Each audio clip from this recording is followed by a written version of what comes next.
নমস্কার, যুক্তি তর্ক সঙ্গে অর্কই আপনাদের স্বাগত। আপনাদের সঙ্গে আমি অর্কপ্রভ সরকার। প্রধানমন্ত্রী নরেন্দ্র মোদী জাপান সফর করে চীনে যাচ্ছেন। জাপানে তিনি উষ্ণ অভ্যর্থনা পেয়েছেন। দারুমা পুতুল দিয়ে তাকে স্বাগত জানানো হয়েছে। এই দারুমা পুতুল সমৃদ্ধি, সুস্বাস্থ্য এবং কোনো সংকল্প করলে সেই সংকল্প যাতে পূরণ হয় তার জন্য প্রার্থনা করা হয়, তার একটা প্রচলিত রীতি বা নীতি যাই বলুন, জাপানিরা খুব ফলো করেন এই দারুমা পুতুল। সেই দারুমা পুতুল প্রধানমন্ত্রীকে উপহার দেওয়া হয়েছে। অনেকগুলো দ্বিপাক্ষিক চুক্তি হয়েছে, তার মধ্যে চন্দ্রযান 5 এই প্রকল্পে জাপানের সংস্থা জাক্সা এবং আমাদের ইসরো যৌথভাবে কাজ করবে। তাছাড়া জাপানের বিনিয়োগ, ক্রিটিক্যাল মিনারেল রপ্তানি সর্বক্ষেত্রে সহযোগিতার বার্তা দুদেশই দিয়েছেন। প্রধানমন্ত্রী সাংহাই কোঅপারেশন অর্গানাইজেশনের বৈঠক করতে চীনে যাচ্ছেন। রাশিয়ার কাজানে ব্রিক্সের সম্মেলনে পার্শ্ব বৈঠক হয়েছিল 2024 সালে। শি জিনপিং এবং নরেন্দ্র মোদীর মধ্যে ভ্লাদিমির পুতিন ছিলেন সেখানে। এবারও ভ্লাদিমির পুতিন থাকছেন। পুতিন সম্ভবত ডিসেম্বর মাসে ভারত সফর করছেন। ভারত এবং চীনের সম্পর্কের বরফ গলছে। চীনা নাগরিকদের ভিসা দেওয়া শুরু করেছে ভারত। আবার কৈলাস মানস সরোবর তীর্থযাত্রীরা যাতে ভারত থেকে যেতে পারে, চীন তার ছাড়পত্র দিয়েছে। খুব তাড়াতাড়ি ভারত চীন সরাসরি বিমান যোগাযোগ চালু হবে। দু দেশের মধ্যে বাণিজ্যিক আদান প্রদান বাড়ছে, যদিও স্পর্শকাতর ক্ষেত্রগুলোতে চীনের প্রত্যক্ষ বিনিয়োগ এখনো ভারত সবুজ সংকেত দেয়নি। ভারত সরকারের অবস্থান হলো, যে সমস্ত দেশগুলোর সঙ্গে ভারতের স্থল সীমান্ত আছে সেই সমস্ত দেশের থেকে প্রত্যক্ষ বিদেশি বিনিয়োগ যদি আসতে চায় তাহলে অটোমেটিক রুটে সেটা হবে না, তার জন্য অনেক ক্লিয়ারেন্সের দরকার হবে। এইরকম একটা পরিস্থিতি। আর ডোনাল্ড ট্রাম্পের ভারতের বিরুদ্ধে অন্যায়ভাবে 50% এই যে শুল্ক চাপিয়ে দেওয়া, তার প্রভাবটা আমেরিকাতেও পড়েছে। দেখুন, আমেরিকা নিজে চীন থেকে ইউরেনিয়াম হেক্সাফ্লোরাইড আমদানি করে, যেটা পারমাণবিক ক্ষেত্রে কাজে লাগে। প্যালাডিয়াম আমদানি করে, যেটা ওদের বৈদ্যুতিন গাড়ির ক্ষেত্রে কাজে লাগে। ফার্টিলাইজার আমদানি করে। ইউরোপের দেশগুলো রাশিয়া থেকে গ্যাস আমদানি করে, ক্রিটিক্যাল মিনারেল আমদানি করে। সবাই ব্যবসা করছে, কিন্তু ভারত রাশিয়া থেকে তেল কিনলে পরে বলা হচ্ছে যে ইউক্রেন রাশিয়া যুদ্ধের বন্ধ একমাত্র তখনই হতে পারে ভারত যদি রাশিয়া থেকে তেল কেনা বন্ধ করে। ভারত স্পষ্ট করে বলে দিয়েছে যে ভারত একটা সার্বভৌম দেশ, তার জ্বালানির সুরক্ষা প্রয়োজন, ভারতবাসীর স্বার্থ সবার আগে দেখতে হবে।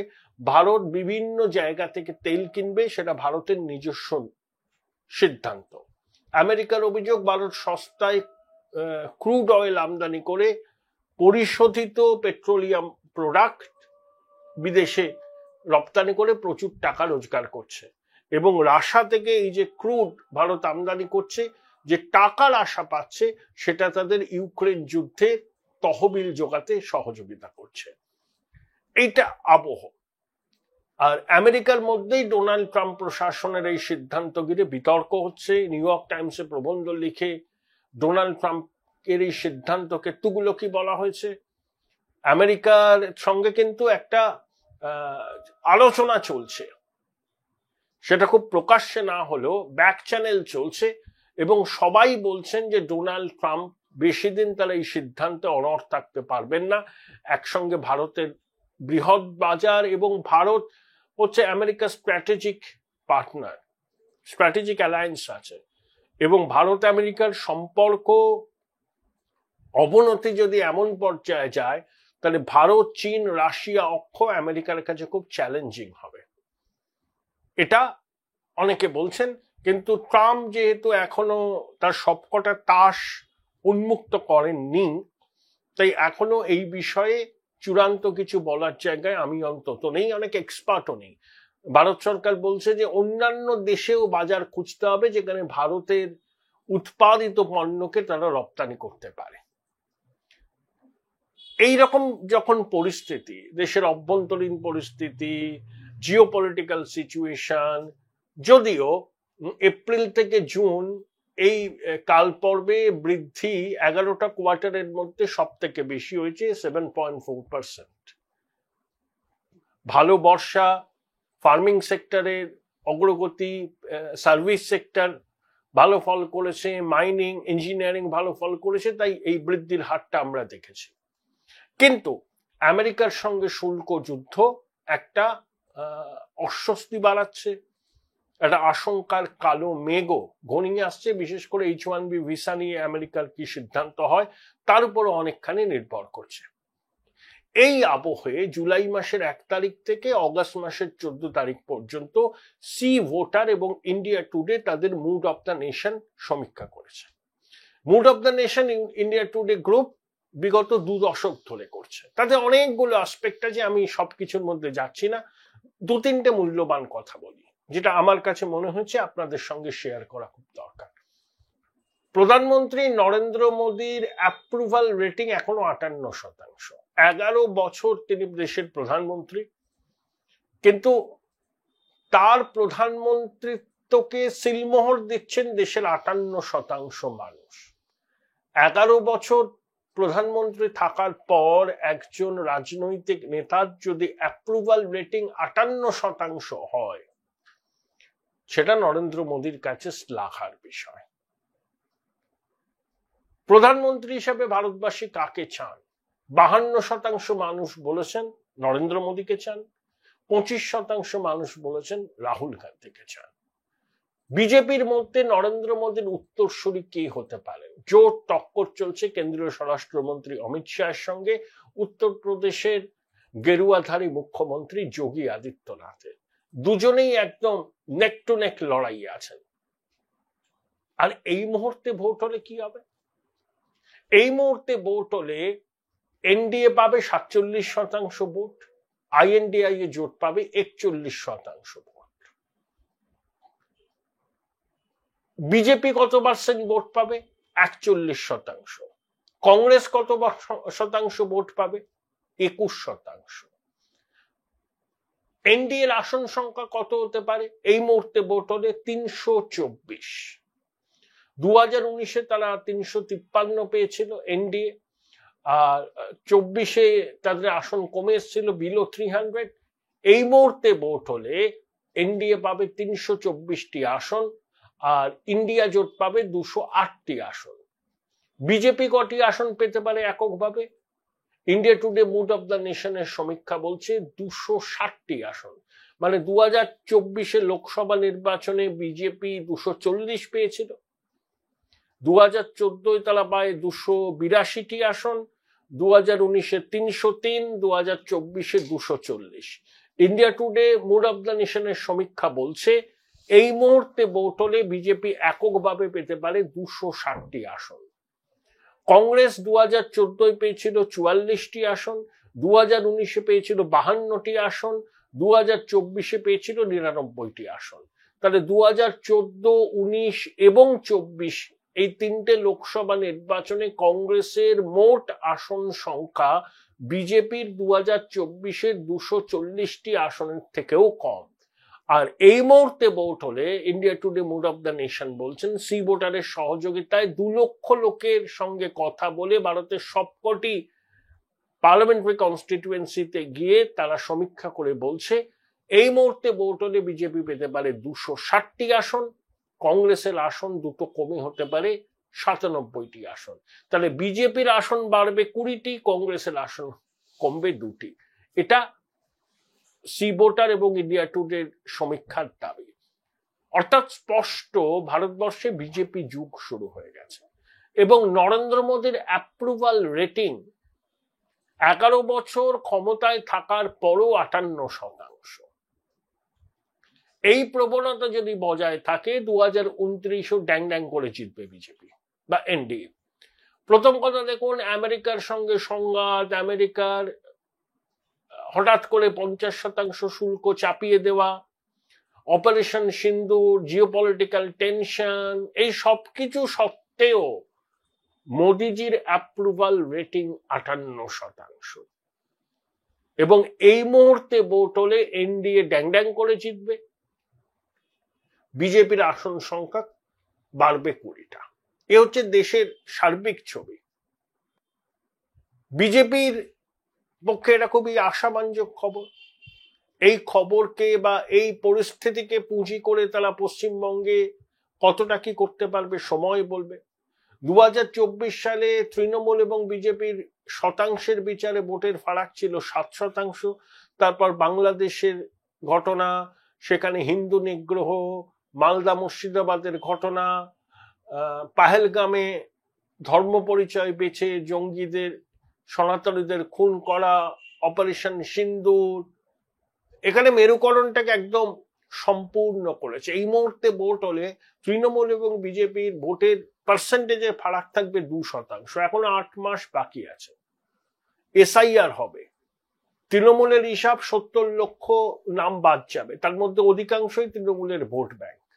সীমান্ত সংলগ্ন বিধানসভা কেন্দ্রগুলোতে জনবিন্যাস বদলে গেছে। 2009 সালে যা ভোটার ছিল এখন সেখানে কোথাও 50, কোথাও 55% ভোটারের সংখ্যা বেড়েছে। অ্যালার্মিং। এগুলো ভুয়ো ভোটার ছাড়া হয় না। এই যে পরিস্থিতি, ক্ষমতায় আসার জন্য যে ক্রিটিক্যাল মাসের দরকার, সেই ক্রিটিক্যাল মাস কি বিজেপি অর্জন করতে পেরেছে? এই সরকার যে একটা চৌর্যবৃত্তির সাম্রাজ্য প্রতিষ্ঠা করেছে, সাইলেন্ট মেজরিটি এটাকে মেনে নিয়েছে। তারা কি বেরিয়ে এসে তাদের গণতান্ত্রিক অধিকার প্রয়োগ করবে একটা পরিবর্তনের জন্য? এই প্রশ্নগুলোর উত্তর এখনো মিলবে না। যত সময় যাবে তত বিষয়গুলো স্পষ্ট হবে। কিন্তু তৃণমূল এবং বিজেপির মধ্যে এবার কাঁটে কাটাক্কার। এই মুহূর্তে ভোট হলে শতাংশের বিচারে তৃণমূল হয়তো 2% বাড়তি ভোটে এগিয়ে আছে, কিন্তু এখনো নির্বাচন দেরি। Mood of the nation India Today পশ্চিমবঙ্গে বিধানসভা নির্বাচনের সম্ভাব্য ফলাফল নিয়ে কিছু বলেনি, কিন্তু এটা হচ্ছে বর্তমান যে পরিস্থিতি, সেই পরিস্থিতি নিয়ে অনেকের বিশ্লেষণ, এবং এই বিশ্লেষণের সঙ্গে আমি সহমত অনেকটাই।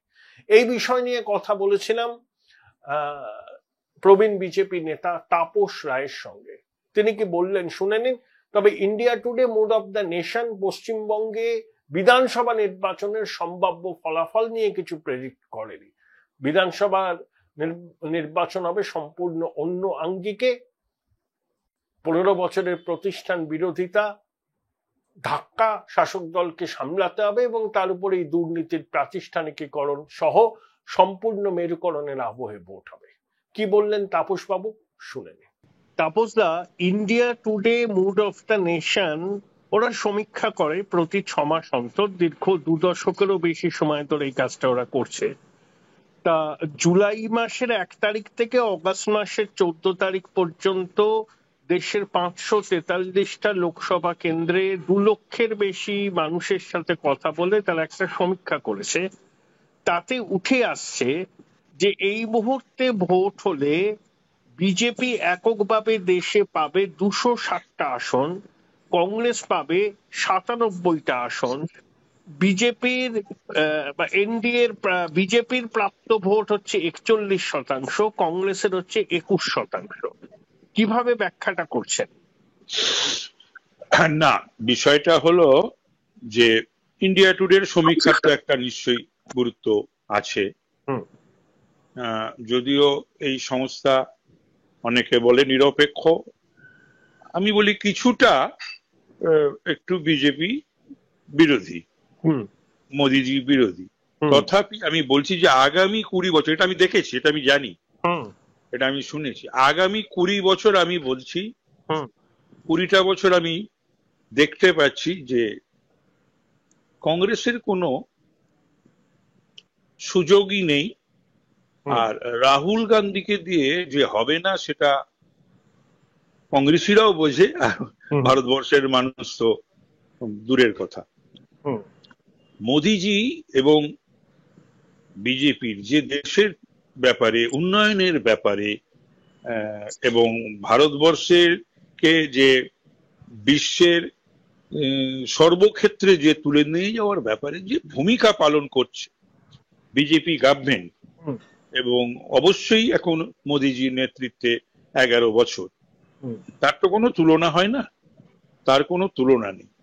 এবং এদের যে কিছু কিছু ক্ষেত্রে যে অন্যায় অবিচার বা যারাই এই যে ভুয়োর প্রশ্নে বা ভুয়ো ভোটার, তারপরে অনুপ্রবেশকারীদের প্রশ্নে বা ভোটারদের প্রশ্নে, এমনকি এরা এতটাই, আমরা তো ছোটবেলা থেকে শুনিয়েছি ব্যক্তির থেকে দল, দলের থেকে দেশ, কিন্তু এখন দেখছি বিরোধী পক্ষ তারা উল্টো গাওনা গাইছে। তাদের কাছে দেশ, দেশমাতা এটা তাদের কাছে প্রায়োরিটি নয়। তারা ঈর্ষান্বিত হয় যে দেশের যদি ইকোনমি যদি একটা জায়গায় গিয়ে পৌঁছয়, ডিফেন্সের শক্তি যদি একটা জায়গায় গিয়ে পৌঁছয়, 100 কিলোমিটার দূরে গিয়ে গিয়ে যদি পাকিস্তানকে শিক্ষা দিয়ে আসে, তাতেও এদের কিন্তু সেই প্রশ্নবোধক চিহ্ন বা সন্দেহ জাগে।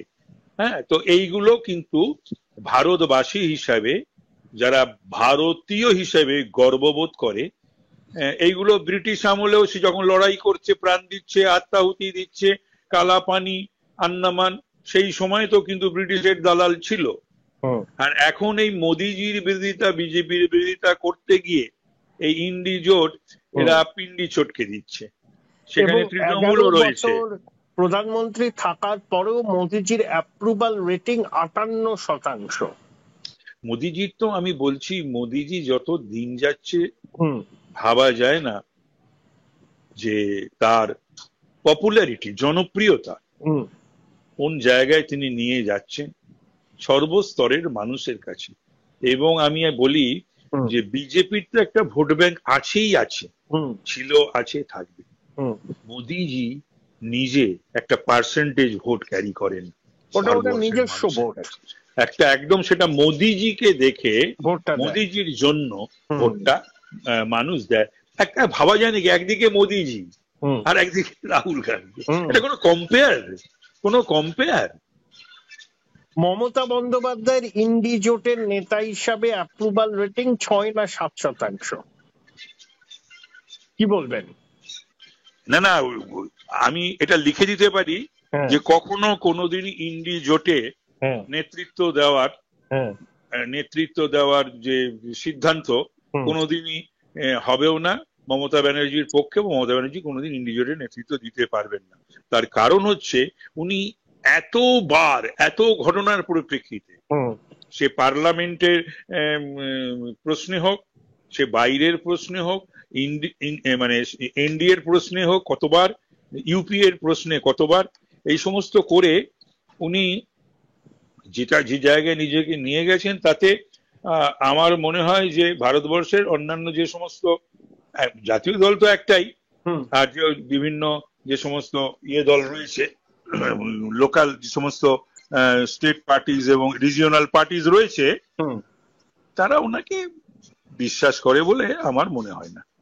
তাপসদা, এনডিএ বা বিজেপি তো এই মুহূর্তে ভোট হলে according to C Voter India Today সমীক্ষা, লোকসভার থেকে বিজেপি এককভাবে 20টা আসন বেশি পাচ্ছে আর এনডিএ পাচ্ছে 324।